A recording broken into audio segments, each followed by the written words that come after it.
بسم اللہ الرحمن الرحیم۔ میری پہلی کتاب قلب و آگہی، ہم اس کے ٹائٹل کے بارے میں ڈسکشن کر چکے ہیں اور اس کا انتخاب میں آپ کے سامنے بیان کر چکا ہوں کہ وہ میں نے کیوں ایسے کیا ہے، اور اس میں جتنی بھی شاعری ہے وہ بھی اب ہم ڈیجیٹلائز کروا چکے ہیں۔ مجھ سے کہا گیا کہ اس کا حرف آغاز بھی ایک ویڈیو بنا دیں، کہ حرف آغاز بھی پڑھ کے سنا دیں، تو وہ میں اب آپ کو پڑھ کے سنا رہا ہوں۔ قلب و آگہی کا حرف آغاز۔ یہ کتاب میری تخلیقی زندگی کے 7 خشک سالی کے برسوں اور ایک رس نچوڑنے کے سال کا نتیجہ ہے۔ عمر کے پہلے 31 سالوں میں جو کچھ میں نے تحریر کیا وہ میرے ہاتھ میں نہیں ہے، بیشتر دانستہ اور کچھ نادانستہ۔ اس کے بعد آنے والے 7 برسوں میں نے ایک مصرع بھی نہ کہا۔ اس 7 سالہ زندگی کا احوال ایک تفصیلی ذکر کا محتاج ہے، سو اس تذکرے کو کبھی اور کے لیے اٹھاتے ہوئے یہاں صرف اتنا ہی کہنے پر اکتفا کرتا ہوں کہ قلب شاید کیفیت اظہار سے زیادہ کیفیت جذب میں تھا۔ سو اگرچہ میری زبان اس مدت میں کوئی نمو ظاہر نہ کر سکی، مگر میرے اندر کی تشکیل میں ان کا نمایاں کردار ہے۔ پس اندر کا ایک سفر تھا جو شروع ہوا اور پھیلتا چلا گیا۔ میں نہیں جانتا تھا کہ عسیٰ ربی ان یہدینی سواء السبیل سے شروع ہونے والا یہ سفر اتنا لمبا، پرپیچ اور حیران کن ہوگا، مگر اپنی زندگی کے مدین کا رخ کرتے وقت کسے معلوم ہوتا ہے کہ کتنے ماہ و سال اور کتنے سنگ میل آئیں گے چوٹی پہ آگ دیکھنے سے قبل، بلکہ کسے معلوم ہوتا ہے کہ کوئی چوٹی یا کوئی آگ ہے بھی۔ انسان تو بس اپنے اندر ایک آگ لیے ایک موہوم اشارے کے پیچھے چل پڑتا ہے۔ اس سفر نے میری تعمیر بھی کی ہے، تشکیل بھی، مجھے توڑا بھی ہے اور جوڑا بھی۔ استعارہ نہیں بلکہ یہ حقیقت ہے کہ مجھے واقعی خود کو ریزہ ریزہ کرنے اور دوبارہ خود کو جوڑنے کے عمل سے بعد تفصیل گزرنا پڑا ہے۔ وہ شخص جسے میں برسوں پیچھے چھوڑ آیا تھا نہ تو مانوس لگتا ہے نہ معلوم۔ یہ کچھ سال جگ شناسی سے چلے اور خود شناسی سے ہوتے ہوئے خدا شناسی کی اولین منزلوں تک لے گئے۔ گویا سفر شروع ہو گیا کہ اب خدا شناسی کی آخری منزل تک تو نہ کوئی پہنچا ہے نہ پہنچے گا۔ جگ شناسی تو جو ہوئی سو ہوئی، اس کا تذکرہ یہاں محال بھی ہے اور غیر ضروری بھی۔ ہاں، اس کا کچھ پرتو میری شاعری میں نظر آ جائے تو اور بات ہے۔ خدا شناسی جو ہوئی وہ ایک سمندر ہے جو نثر کی کچھ کتب کی صورت میں تفصیلاً بیان کر پاؤں گا۔ اس کا موقع تو ہے کہ اس کا موقع تو ہمیشہ ہوتا ہے، مگر ان مختصر صفحات میں میرا قلم اس جامع مضمون کا حق ادا کرنے سے قاصر ہے۔ ابھی بس اتنا کہہ سکتا ہوں کہ قلب نے کچھ گفت و شنید کی ہے جو بشرط زندگی اور بشرط اذن ربی کچھ اور صفحات پر بیان ہوگی۔ خود شناسی کی بات خیر ہو سکتی ہے کہ وہ برمحل بھی ہے اور قابل بیان بھی۔ خود کو سمجھا تو جانا کہ میں بنیادی طور پر ایک تثلیث ہوں۔ مجھ میں 3 انسان رہتے ہیں۔ پہلا شخص خالصتاً نظریاتی ہے، میری زندگی کو بھی بحیثیت مجموعی وہی جی رہا ہے، میری زندگی کے سارے فیصلے وہی کرتا ہے۔ میرے اندر دوسرا مکین ایک عملی آدمی ہے۔ اب چونکہ حکومت نظریاتی انسان کی ہے تو اپنے عمل کا دائرہ ان نظریات کی حد میں رہتے ہوئے کھینچتا ہے، مگر جتنی آزادی اسے حاصل ہے اس میں رہتے ہوئے وہ بھی بھرپور کردار ادا کرتا ہے۔ اس آدمی کو دنیا جانتی ہے اور معاشرہ تسلیم کرتا ہے۔ جو مجھے دنیا داری کے حوالوں سے جانتا ہے انہی دو میں سے کسی ایک یا دونوں حوالوں سے جانتا ہے۔ ان دو مضبوط لوگوں کے بیچ میں میرے اندر ایک کمزور شخص بھی رہتا ہے۔ یہ اپنے گھر میں بھی اجنبی ہے۔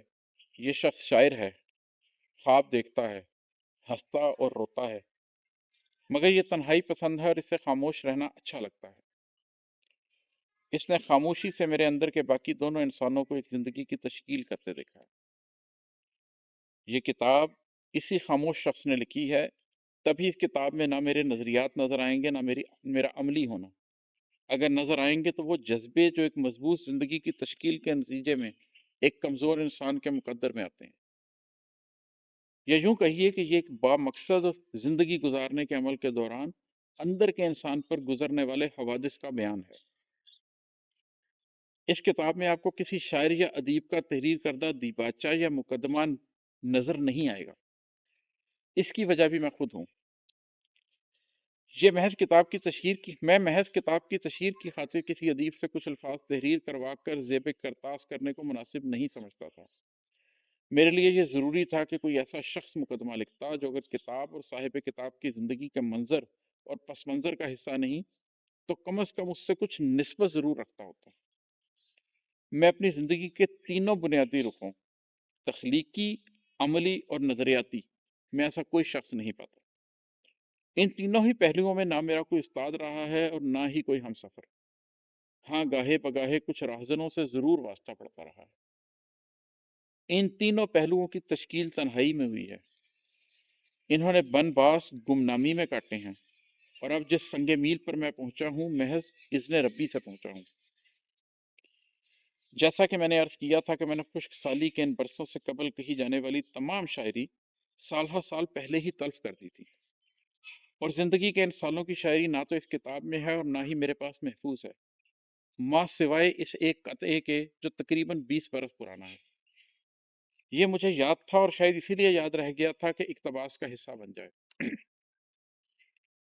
آنکھوں سے کرب ذات چھپایا نہیں گیا، آنکھوں سے کرب ذات چھپایا نہیں گیا، عمر رواں کا بوجھ اٹھایا نہیں گیا، پل پل کشید کر کے گزاری ہے زندگی، ہستی کا قرض پھر بھی چکایا نہیں گیا۔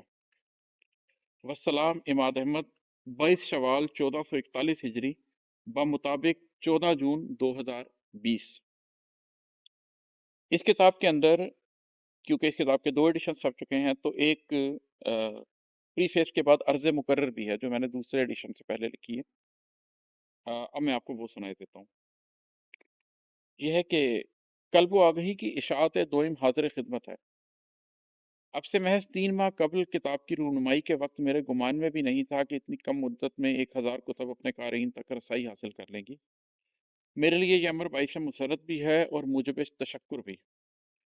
اس مختصر سے عرصے میں بہت سے احباب نے مجھ سے رابطہ فرمانے کی کوشش کی، کچھ سے بات ہو سکی اور کچھ کے پیغامات بالواسطہ ملتے رہے۔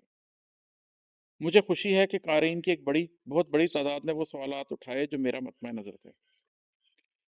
کچھ سوالات تو تواتر سے پوچھے گئے، مثلاً یہ کہ میں نے 7 سال چپ کیوں سادے رکھی، یا یہ کہ 7 سالوں کا وہ سفر جو میرے اندر باہر ہے اس کا کیا ماجرا ہے۔ کچھ نے لکھا کہ یہ ظاہر ہے کہ میں نے اس کتاب میں جو کچھ بتایا ہے اس سے زیادہ چھپایا ہے۔ کچھ احباب تو بات کی مکمل گہرائی تک پہنچ گئے اور مجھ سے کہف، لوح، نفس اور علم تعویل کے بارے میں پردہ کشائی کا تقاضا کی۔ میں بنیادی طور پر شعراء کے قبیل سے تعلق ہی نہیں رکھتا۔ میں کبھی اردو ادب یا کسی بھی زبان کے ادب کا طالب علم رہا ہی نہیں۔ میری تعلیم بھی اکاؤنٹنگ اور قانون کے میدانوں میں ہے۔ میں نے نہ کبھی مشاعرے پڑھے ہیں، نہ شعراء کی محفل میں اٹھا بیٹھا ہوں، اور میرا سر دست ایسا کوئی ارادہ بھی نہیں ہے۔ ہاں، اللہ نے شعر کہنے کی ایک صلاحیت ودیعت کی ہوئی ہے، سے جب قلب کا پیالہ بھر گیا تو چھلک اٹھا اور قلب و آگہی تخلیق پذیر ہوئی۔ قارئین نے میری دلچسپیوں کے بارے میں جو سوالات اٹھائے ہیں ان کا مکمل تذکرہ تو شاید نثر کی 2 یا 3 کتب میں ممکن ہو، مگر یہاں اتنا کہہ سکتا ہوں کہ میری بنیادی دلچسپی کے مضامین 4 ہیں۔ ان میں پہلا تو نفس انسانی، اس کا ارتقاء، تنزلی اور ترقی کو جیسے میں سمجھا ہوں وہ ہے۔ کچھ لوگوں نے روحانیت کی بھی بات کی ہے، مگر وہ اسی سفر کا ایک جزو ہے جسے اکیلے پڑھا تو جا سکتا ہے، مگر جیا نفس کے سفر کے ساتھ ہی جاتا ہے۔ میری دوسری دلچسپی علم تعویل ہے۔ میں نے اپنی زندگی کا ایک بڑا عرصہ اسی دشت کی سیاحی میں گزارا ہے۔ تیسرے طور پر میں علم آخر الزمان میں نہ صرف یہ کہ دلچسپی رکھتا ہوں بلکہ اس کی عملی شکل پر بھی بہت کام کر چکا ہوں۔ اب اسرت نشینی کے بہت برسوں کے بعد اس بات کو مناسب نہیں سمجھتا کہ سارا سفر اپنے اندر ہی رکھوں اور اپنے ساتھ ہی لحد میں لے جاؤں۔ یہاں سے میرا آخری شوق پھوٹتا ہے جو ٹریننگ اور ڈیولپمنٹ کا ہے۔ اس کا مقصد انفرادی اور اجتماعی حیثیت میں قلوب انسانی کو حقیقت سے روشناس کرنا ہے۔ جہاں بس اتنی ہی تمہید کو کافی سمجھتا ہوں کہ اس سے قارئین یہ سمجھ پائیں گے کہ شاعری کی یہ کتاب ایک نظریاتی اور عملی انسان کی زندگی کا تعارف ہے، اور اس میں دیدہ بینا کو سفر نظر آ سکتا ہے جو شاید کل کو اس کے بھی نصیب میں ہو۔ کتاب کی دوسری اشاعت میں خوشائند بات یہ ہے کہ اشاعت اول میں طباعت کی کچھ غلطیاں رہ گئی تھیں جن کی تصحیح کر دی گئی ہے۔ بہت احباب کو یہ بھی شکایت تھی کہ میں نے یہ تو بتا دیا کہ میری پہچان لوح و غار سے ہے، مگر اپنا دنیاوی تعارف نہیں کروایا۔ عمر کا بالواسطہ ذکر تو خیر کتاب کے دیباچے میں تھا، مگر اب میں نے کتاب کے آخری صفحے پر اپنا ایک سرسری تعارف بیان کر دیا ہے۔ میرا تفصیلی تعارف میری ویب سائٹ پر دیکھا جا سکتا ہے۔ دعا ہے کہ یہ کتاب اندر کے بہت سے سفروں کے لیے معاون ثابت ہو۔ والسلام اماد احمد، 22 محرم الحرام 1442 ہجری بمطابق 11 ستمبر 2020۔